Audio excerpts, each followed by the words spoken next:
শ্রীকৃষ্ণ ভজ সে হয় আমার প্রাণ রে।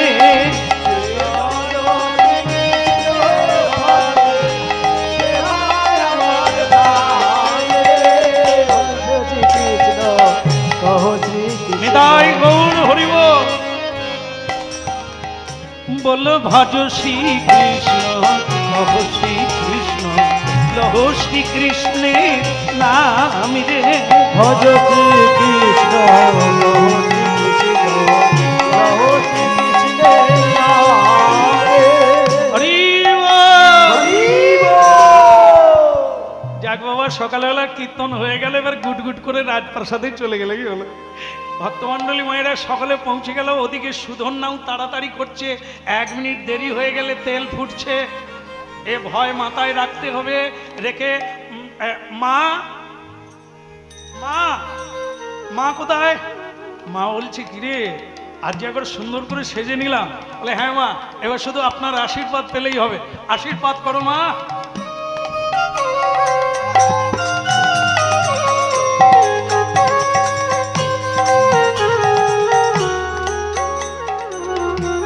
মা বলছে খোকা সুধন্যা আজ কি আশীর্বাদ নিবি? বলে মা আজ আমাকে খুব খুশি লাগছে। বলে কেন এত খুশি কেন? তুমি জানো মা, তুমি জানো? বলে হ্যাঁ আমি সব খবর পেয়ে গেছি, আজকে তুমি অর্জুনের সঙ্গে যুদ্ধ করবে। কিন্তু খোকা আমি যে নিশ্চিত জানি তুমি আর বাড়ি ফিরবে না।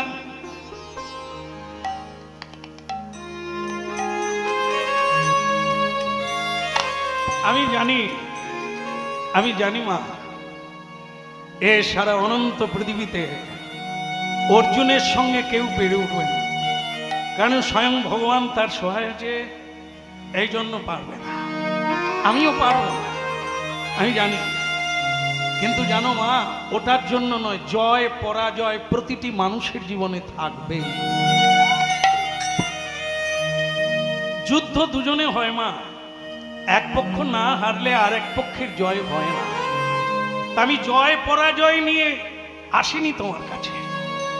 তাহলে কি আমি যে আশা করে যাচ্ছি সেটা যেন সফল।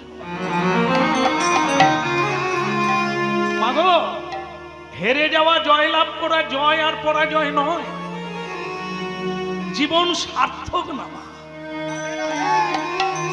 আমি যদি এই চর্মচক্ষে অর্জুনকে দেখতে পাই তাহলে আমার জীবন। যদি ভগবান কৃষ্ণকে অর্জুনের রথে দেখতে পাই, এর চেয়ে বড় কিছু নেই মা, এর চেয়ে বড় মা।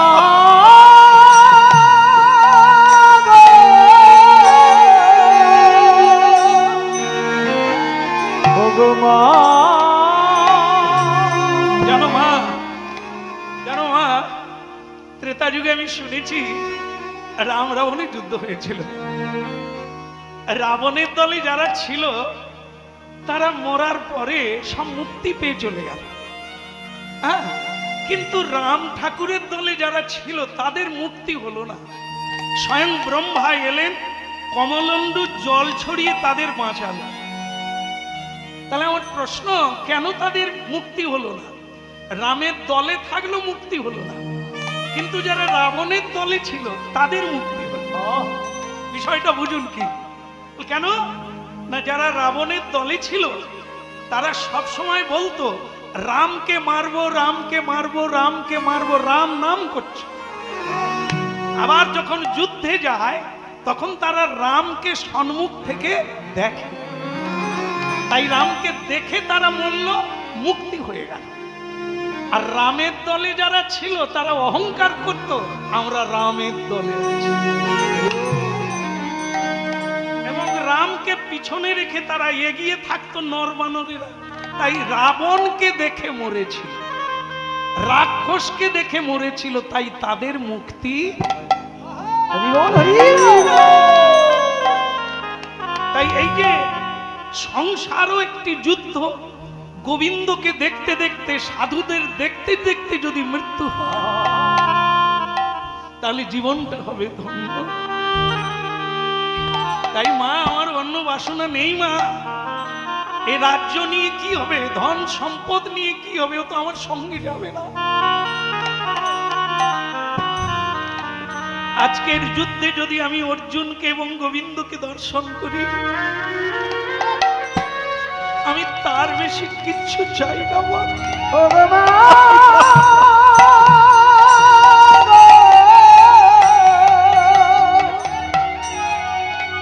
এই আশীর্বাদ করব রে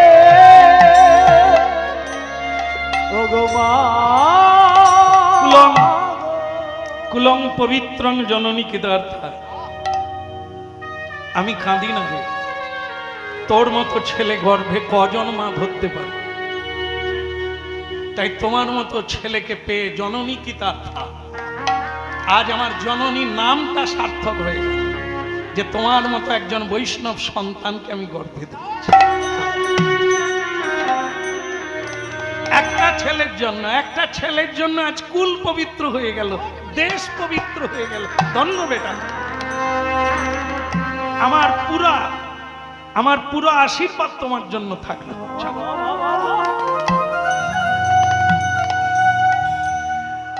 সুধন্যা চিন্তা করলে না, আরেকজন বাকি আছে। ও 7টার আগে আমি ঢুকে যাব, আরেকজনের অনুমতির দরকার আছে। কে বলুন তো? আরেকজনকে স্ত্রী এর না বললে নয়, বলতেই হবে নাকি? হ্যাঁ, বলো রাধার মন কি।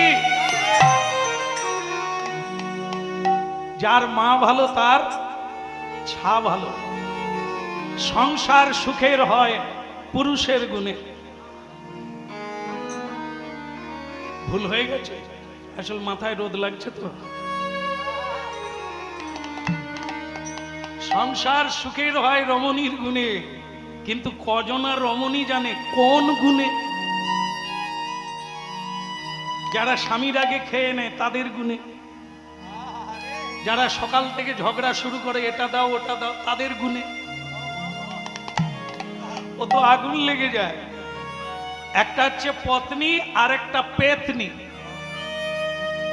পত্নী হচ্ছে তাকে বলা হয় ধর্মপত্নী, আর একটা হচ্ছে পেতনি, যে বিয়ের পরে ঘাড়ে রক্ত চুষে খায়, মানে উঠলে আর নাবে না, রক্ত চুষে তারপরে নামবে। সকালবেলায় বলবে তুমি আজ যে কাজে যাচ্ছ তুমি বিষ কিনে খেয়ে মরে যেও, তোমার মুখ আমি দেখব। দেখো দেখো স্বপনের মা, এই স্বপনের মা কিরকম গয়না পরেছে, শাড়ি পরেছে, আহা দেখলে চোখ জুড়িয়ে যায়। তোমাকে বিয়ে করে আমি কি পেলাম?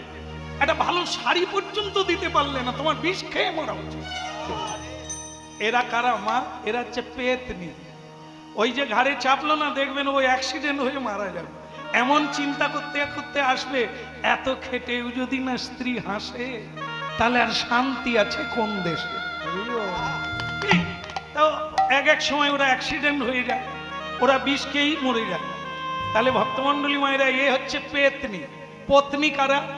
সকালবেলা স্নান করে ভগবানের পুজো করে পূজার থালাটা হাতে নিয়ে স্বামীকে বলল, স্বামী তুমি কাজে যাচ্ছ, যাও, তবে একটু দাঁড়াও, আমি তুলসী তলার মাটি তোমার কপালে একটু দিয়ে দিই। কেন?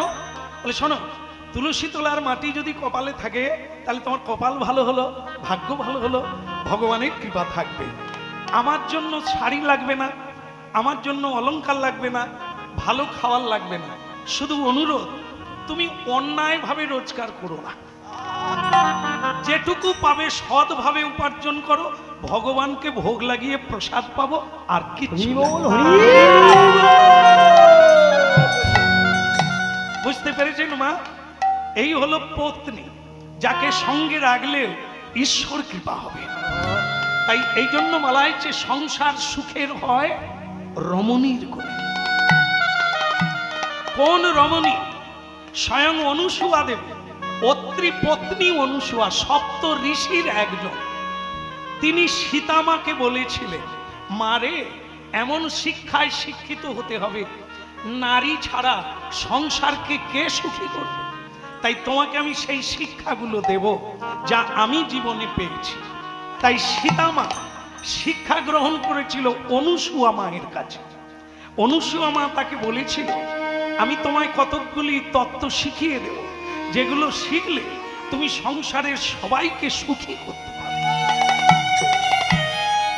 তাই ভক্তমণ্ডলী মায়েরা, হরিনাম শুনতে হবে, শুনতেই হবে, না হলে পাবেন না। যদি শুনবেন তো এগোবেন, না শুনবেন তো পিছিয়ে পড়বেন। তাই ভক্তমণ্ডলী মায়েরা, স্ত্রীকে ভাগবতে বলা হয়েছে তরণী। স্ত্রী জাতিকে ভাগবতে বলা হয়েছে তরণী। তরণী মানে নৌকা, ভব সমুদ্র পার হওয়ার নৌকা। সেই রমণী যিনি ধর্মপত্নী, স্বামীকে অসৎ পথে যেতে দেয় না। ভাগবত বলছে ও তো তরণী, কাম তরণী পার করে দেবে, কাম সাগর, লোভের সাগর পার করে দেবে। তাই মায়েরা অপরাধ নেবেন না। আছে আপনাদেরই মধ্যে সেই জননী আছে বলে তুলসী দেবী আছে। আর আজও ভারতবর্ষে ভূমিকম্প হয়নি। আজকে খবরের কাগজ দেখবেন যে বিদেশে কিভাবে ভূমিকম্প হচ্ছে। আমাদের ভারতবর্ষে এত বড় ভূমিকম্প হয় কেন? না, বলে দিয়েছে, আমাদের পুরাণে বলা আছে বড় ভূমিকম্প হবে না, খণ্ড প্রলয় হবে। যেটা 2 বছর আগে কয়েক লক্ষ মানুষ মারা গেল, একে খণ্ড প্রবাহ বলে। এসব পুরাণে আগের থেকে বলা আছে ভবিষ্যৎ কি হতে যাচ্ছে পৃথিবী। হ্যাঁ, সেসব কথা বলবো না, আপনাদের ভয় লেগে যাবে। একবার চাক্ষুষ দেখতে পাবেন যে আমরা সেই অধঃপতনের দিকে যাচ্ছি। আমাদের মৃত্যু আমরাই ডেকে নিয়ে আসছি। তাই ভক্তমণ্ডলী মায়েরা, এই হলো সংসার সুখের হয় রমণীর গুণে। তাই সুধন্যা ঠিক করলেন ওকে না বলে যাওয়া যাবে না, তাই যাব। প্রভাবতী প্রভাবতী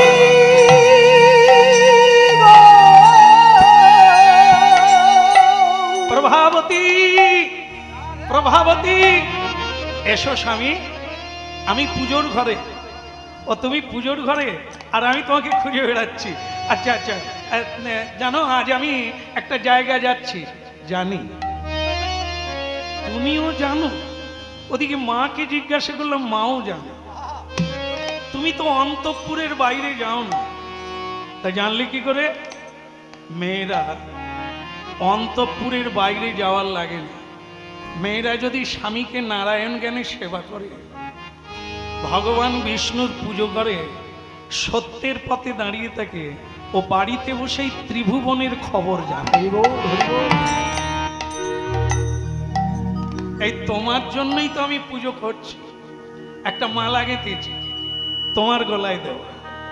ওটা আগে আমি ভগবানকে দেব, তারপর ভগবানের প্রসাদী মালাটা আমি তোমায় দেব। তুমি যুদ্ধে যাচ্ছ প্রভাবতী, তোমার কোনো অনুশোচনা নেই, তোমার কোনো কান্না নেই, তোমার কোনো ভয় নেই। আমি যুদ্ধে যাচ্ছি না, আমি খুশি। আমি খুশি যে তুমি আমার স্বামী। যে কোনো নারী গর্ভবতী হয়, যে কোনো নারী গর্ভিণী হয়, তার স্বামী যদি বীর হয়, তার স্বামী যদি মহাপুরুষ হয়, তার স্বামী যদি মহাতেজা হয়, বীর হয়, তবে তার পত্নী হয়ে গর্ব হয়। তোমারও গর্বে গর্বিনী হম, তোমারই রূপেতে রূপসী। রাধারানী বলেছিলেন কৃষ্ণকে, আমার কলঙ্কের কোনো ভয় নাই, কিন্তু আমি যে তোমাকে ভালোবাসি, আমি যে তোমার চরণের দাসী, এটা আমার অহংকার। তুমি সেই অনন্ত ব্রহ্মাণ্ডের নায়ক, তুমি, তোমাকে সবাই প্রণাম করে। আমি তোমাকে পেয়ে গর্বিত। তাই যে কোনো নারী তোমার মতো স্বামী পেলে সে গর্বিনী হয়, আমিও গর্বিনী। তুমি যুদ্ধে যাচ্ছ, আমি তোমাকে সাজিয়ে দেব, কিন্তু আমি যদি না ফিরি, আমি জানি তুমি কিন্তু আর ফিরবে না। তুমি তাও জানো তোমার চোখে জল নেই, কিসের জন্য? দেহ তো তোমারও যাবে, আমি যুদ্ধে না গেলেও আমারও দেহ যাবে। মরবে তো সবাই। এই মৃত্যুকে নিয়ে কাঁদে যারা, তাদেরকে অজ্ঞানী বলা হয়। গীতায় বলেছেন ধীরস্তত্র ন মুহ্যতি। পণ্ডিত ব্যক্তিরা কোনোদিন কারো মৃত্যুতে কাঁদে না, নিজের মৃত্যুর জন্য ভয় পায় না। কেবল অজ্ঞানীরাই মরে যাওয়ার পরে আছাড় খেয়ে কাঁদে, যা কোনোদিনই ফিরবে না, কোনো মঙ্গল হবে না। আবার নিজে মরার জন্য কাঁদে, সে জানে না তুমি হাজার চেষ্টা করলেও নিজেকে ধরে রাখতে পারবে না। তাই যেটা মানুষের জীবনে অবশ্যম্ভাবী, তার জন্য কাঁদতে নেই, তার জন্য অনুশোচনা করতে নেই। একদিন হোক দুদিন হোক তোমার মতো স্বামী পেয়েছি, এই আমার জীবন সার্থক। স্বামী, আর আমি কিছুই চাই না, এখন গলায় আঁচল দিয়ে তোমাকে একটা প্রণাম।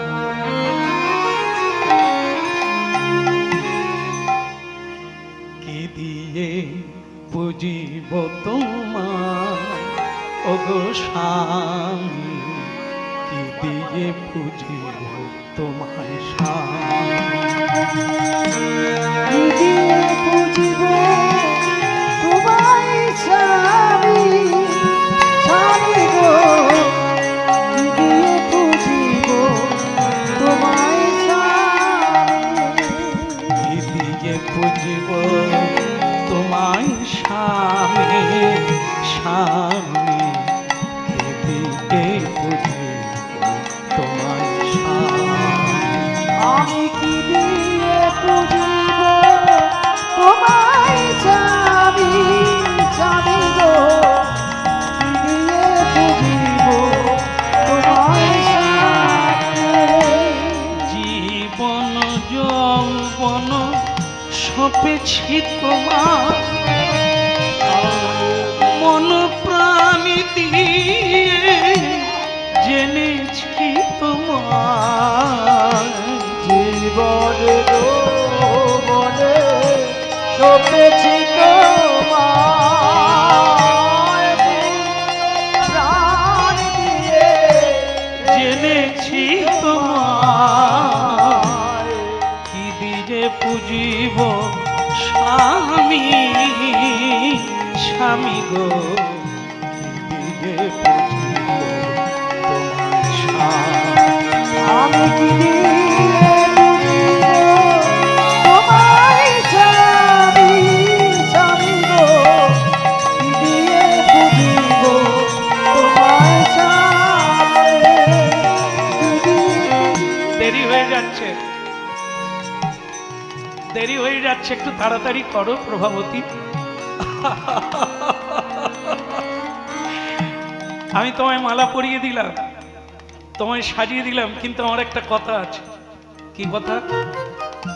আমার একটা আশা তোমায় পূর্ণ করে যেতে হবে, কারণ তুমি আর আসবে না। সেটা কি? এই দেখো, তুমি চলে যাচ্ছ, আমার কোনো অসুবিধে নেই, কিন্তু আমার মুক্তিটা কিসে হবে? নারী জাতির মুক্তি হচ্ছে স্বামী। তা সেই স্বামী যখন চলে যায় আর ফিরবে না, তাহলে তার মুক্তি কি করে হবে? একটাতেই হয়, পুত্র। তাই এই মুহূর্তে তুমি যদি আমাকে পুত্র দান করো, তাহলে সেই পুত্র হবে তোমার আত্মজ, তোমার মতো। তাই তাকে নিয়ে আমি জীবন কাটাবো, তার কাছে আমি ধর্ম কথা শুনবো, তার পিণ্ডতে আমার মুক্ত হবে। তুমি আমাকে পুত্র দান করো। কিন্তু প্রভাবতী, তুমি সব শুনেছো যে 7টা পার হয়ে গেলে আমাকে তেলে ডুবতে হবে, কিন্তু তুমি এখন সন্তান চাইছো, আর আমি সব পোশাক পরিচ্ছদ পরে নিয়েছি, ঠাকুরকে প্রণাম করেছি, মাকে প্রণাম করেছি, এখন আমি জানি তোমার কষ্ট হবে, কিন্তু এটা তো ধর্ম। যুদ্ধ করা তোমার যেমন ধর্ম, ভগবানকে পাওয়া যেমন তোমার ধর্ম, তেমনি স্ত্রীর বাঞ্ছা পূরণ করা কি তোমার ধর্ম নয়? এই মুহূর্তে তোমার যে ধর্ম, সেটা আমি তোমাকে স্মরণ করিয়ে দিলাম, তা তুমি দিলে তোমার ধর্ম রক্ষা হবে। বাহ বাহ,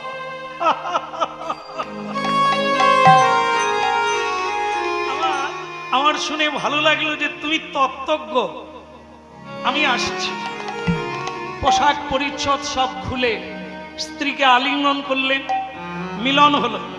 ভক্তমণ্ডলী মায়েরা আবার স্নান করলেন, স্নান করে অলকা তিলকা চন্দন এবং রাজপ্রসাদ পরিধান করে বললেন, প্রভাবতী চলি, আমি আসি, এ জন্মে যদি আর দেখা না হয় পরের জন্মে দেখা হবে, চলি, বিদায়।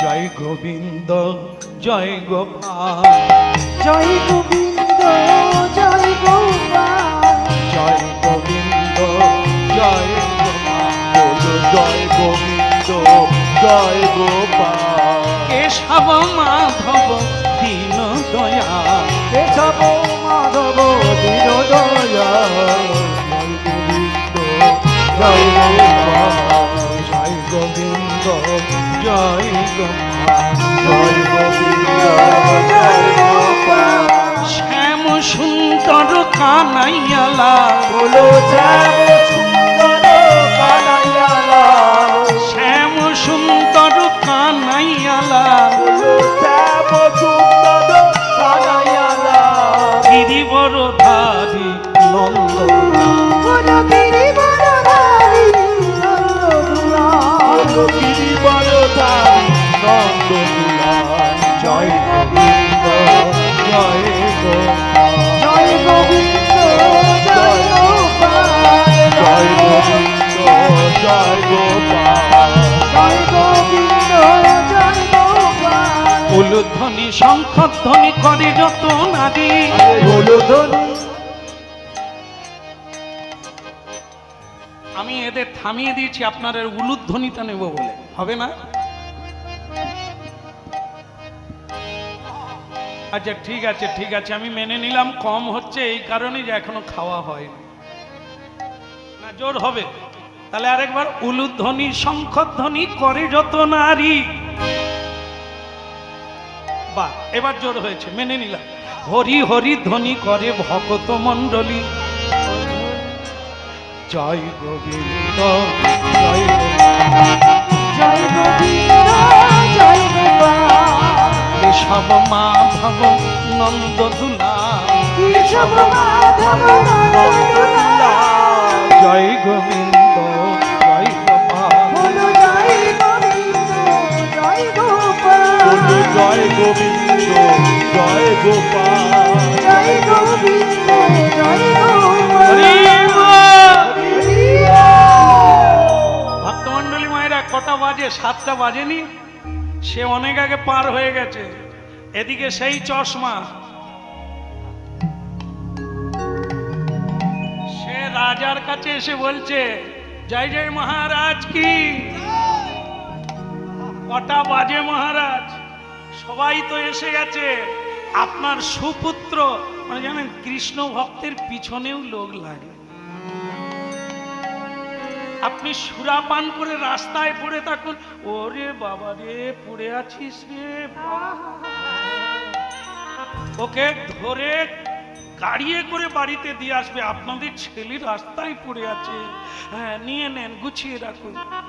আর যদি কোনো হরি নামে যাওয়া ছেলে পড়ে, মরুক বাবাজি, তো মরুক। এই বাবাজিদের জন্যই দেশ উচ্ছন্ন। বাবাজি হলে মদ খেয়ে পড়ে, ওরে বাবা রে, তোর এখানে পড়ে থাকার কথা নয় রে। এখন দেখবেন অনেক ছেলে বাবা মা কি গর্ব করে, আমি বললাম, বাবা আপনি মাস্টার লোক, আপনার ছেলে এরকম সুরাপান করছে, বলে না না ওরা খায় না, শুধু পুজো টুজো হলে খায়। ও এতে কোনো দোষ নেই, না না একটু আনন্দ করছে। হ্যাঁ, তারপরে যখন কারো বিয়ে হচ্ছে একটু খাচ্ছে, বলে একটু আনন্দ করবে না। কিন্তু মাস্টার মশাই ছেলে যদি হরি নামে নাচে, এই গেছে, হে নষ্ট হয়ে গেল ছেলেটা, কাজকর্ম ছেড়ে দিয়ে হরি নামে নাচছে। মানে যেন যাদের ধারণা আছে যে হরিনাম একটা নষ্টের জায়গা। ভারতীয় সংস্কৃতি, স্বয়ং ভগবান যদি হরিনাম না আনতেন, পৃথিবীটাই যে রসাতলে যেত সেটা জানতে পারে। স্বয়ং ভগবান এসেছিলেন বলে পৃথিবী রক্ষা পেয়েছে হরিনামের দ্বারা। যদি গৌরাঙ্গ না হইতো কেমনে হইতো, কেমনে ধরিতাম দে। রাধার মহিমা প্রেম রসসীমা জগতে জানাতো কে? ভাবতে হবে।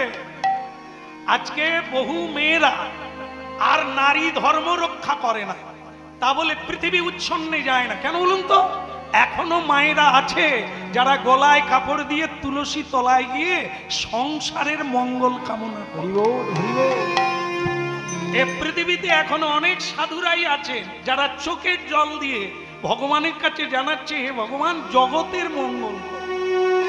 এই বলছেন বলে কিছু কিছু শয়তানের মতো লোকেরাও সূর্যের আলো পাচ্ছে সাধুদের জন্য।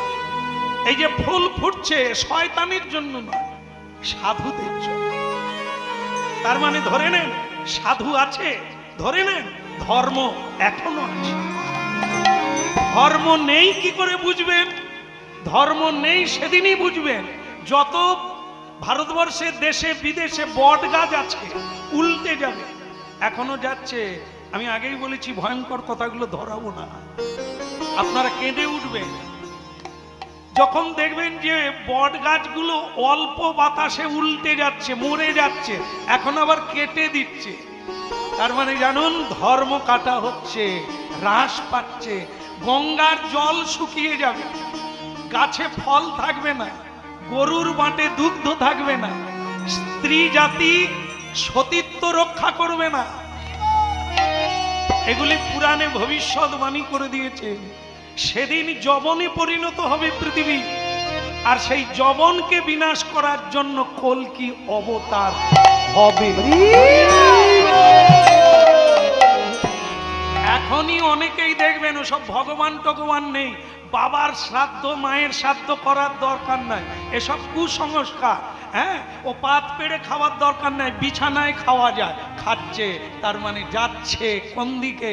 যবনত্বের দিকে। শুদ্ধা শুদ্ধ আচরণ মানছে না, শাশুড়ি জামাইয়ে সুরাপান করছে, বাবা ছেলে সুরাপান করছে, মানে এগোচ্ছে যাতে সকলেই যবনত্ব প্রাপ্ত হয়ে যায়। ধর্ম ছেড়ে দিয়ে কল্কি দেব অপেক্ষা করছে। এই পরিস্থিতিটা না তৈরি হলে উনি আসবেন। খবরের কাগজ খুলুন, যার সময় হয়নি সেও নারীর সঙ্গে মিলন হচ্ছে, না বালিকা না বালকের মিলন হচ্ছে। তার মানে কি? ঘোর কলিকে টেনে আনা হচ্ছে। আমরাই তাড়াতাড়ি করে তাকে টেনে আনছি, নিজেরাই পরিবেশ তৈরি করছি ভয়ঙ্কর দিন। এই জন্য দুঃখ নেই, আজও আছে। তেমন জননী আছেন, আমরা বিদেশে দেশে ঘুরে বেড়াই, আলতা পেড়ে কাপড় পরে গলায় আঁচল দিয়ে মা যখন তুলসী তলায় যায় যেন চরণে লুটিয়ে পড়তে ইচ্ছে করে। আজও বাবাজি বৈষ্ণবগণ সাধু সন্তগণ চোখের জল দিয়ে ভগবানকে বলছে সকলের মঙ্গল করো ঠাকুর, সকলের মঙ্গল করো। এই হরিনাম নয় যে প্রভু আমাকে এটা দাও ওটা দাও, আমাকে সুখী করো, এটা না। জগতের মঙ্গল করো, জগতের মঙ্গল করো। প্রভুজি